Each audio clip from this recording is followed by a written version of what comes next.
আসসালামু আলাইকুম রহমতুল্লাহ। ভিউয়ার্স, যে যেখানে আছেন, দেশে অথবা দেশের বাইরে, আশা করি ভালো আছেন। আমি মির্জা তারিকুল ইসলাম আছি আপনাদের সাথে এই মুহূর্তে। নিউজটিতে যাওয়ার আগে আমি অনুরোধ করব, আপনি যদি এই চ্যানেলে নতুন হয়ে থাকেন তাহলে চ্যানেলটিকে সাবস্ক্রাইব করে বেল বাটনটি অন করে দেবেন নতুন নতুন নিউজ পাওয়ার জন্যে। চলুন এই নিউজটিতে কী লিখেছে আমরা দেখি, তারপরে কথা বলবো। মহামান্য রাষ্ট্রপতি নিয়োগের ক্ষেত্রে এবার নতুন নিয়ম আসছে। চলুন নিউজটিতে কী লিখেছে আমরা দেখি। সরাসরি ভোটে রাষ্ট্রপতি, অর্থাৎ রাষ্ট্রপতি নির্বাচিত হবেন সরাসরি জনগণের ভোটে, এরকম একটি প্রস্তাবনা নিয়ে আসছে নির্বাচন সংস্কার কমিশন। আমরা এই নিউজটিতে ভেতরে যাব, দেখি এই নিউজটার ভিতরে কী লিখেছে। অবাধ, সুষ্ঠু ও বিতর্কহীন নির্বাচন উপহার দিতে নির্বাচন ব্যবস্থা সংস্কার কমিশন গঠন করেছে অন্তর্বর্তী সরকার। এই লক্ষ্য বাস্তবায়নে ইতোমধ্যে অলরেডি কাজ শুরু করেছে কমিশন। দেশের নির্বাচন ব্যবস্থা নিয়ে দীর্ঘদিনের অভিজ্ঞতা থেকে অংশীজনের মতামত নেওয়া হচ্ছে। এর মধ্যে অনেকগুলো প্রস্তাবনা কমিশনের কাছে জমা হয়েছে। সবগুলো সমন্বিত করে একটি প্রতিবেদন প্রধান উপদেষ্টার কাছে পেশ করবেন। ডক্টর মোহাম্মদ ইউনূসের কাছে জমা দেবেন এই কমিশন। কমিশন প্রধান ডক্টর বদিউল আলম মজুমদার তিনি জানিয়েছেন, অংশীজনের মতামত নিয়ে নিজেদের মধ্যে বসে চূড়ান্ত প্রতিবেদন তৈরি করা হবে। সরাসরি ভোটে রাষ্ট্রপতি নির্বাচন হবে। গত কয়েকদিন ধরে বিভিন্ন শ্রেণীর পেশার মানুষের সাথে মত বিনিময় করছেন নির্বাচন ব্যবস্থা সংস্কার কমিশন। এতে বেশ কিছু গুরুত্বপূর্ণ প্রস্তাবনা উঠে এসছে।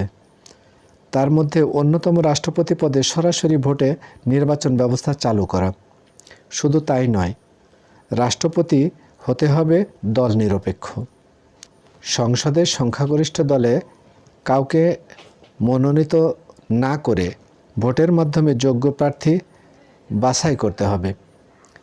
এটা হচ্ছে রাষ্ট্রপতি নিয়োগের ক্ষেত্রে সাংবিধানিক যে নিয়মকানুন বা যে নিয়ম আছে, সেটা হচ্ছে সংসদ গঠনের পরে সংসদ সদস্যরাই রাষ্ট্রপতি নিয়োগ দেন, অর্থাৎ রাষ্ট্রপতি নিয়োগটা সংসদের হাতে থাকে, সংসদ সদস্যদের হাতে থাকে।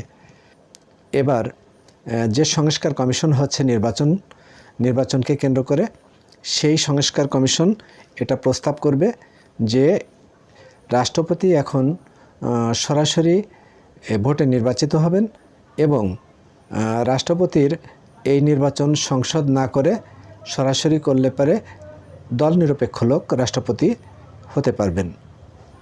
এটা সুপারিশ করবেন বর্তমান যে নির্বাচন কমিশন আছে, এই নির্বাচন কমিশন। আমরা আশা করছি এই নির্বাচন কমিশনের এই বিধান যদি কার্যকরী হয়, তাহলে পরে আগামীতে জাতীয় সংসদ যে নির্বাচন হবে, সেই নির্বাচনের সাথে সাথে রাষ্ট্রপতির নির্বাচনটাও হয়ে যাবে জনগণের ভোটে।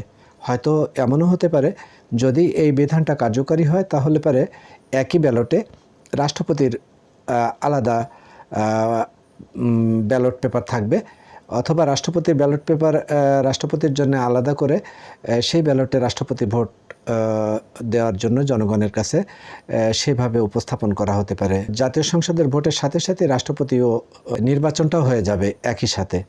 ভিউয়ার্স, এই ছিল এই নিউজটি। অর্থাৎ আমরা আগামীতে এরকম একটি রাষ্ট্রপতি পাবো যিনি দল নিরপেক্ষ হবেন।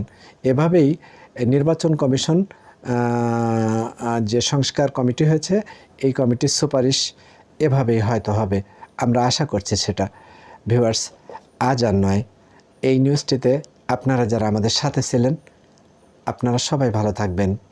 আমাদের প্রত্যাশা আপনাদের ভালো থাকা।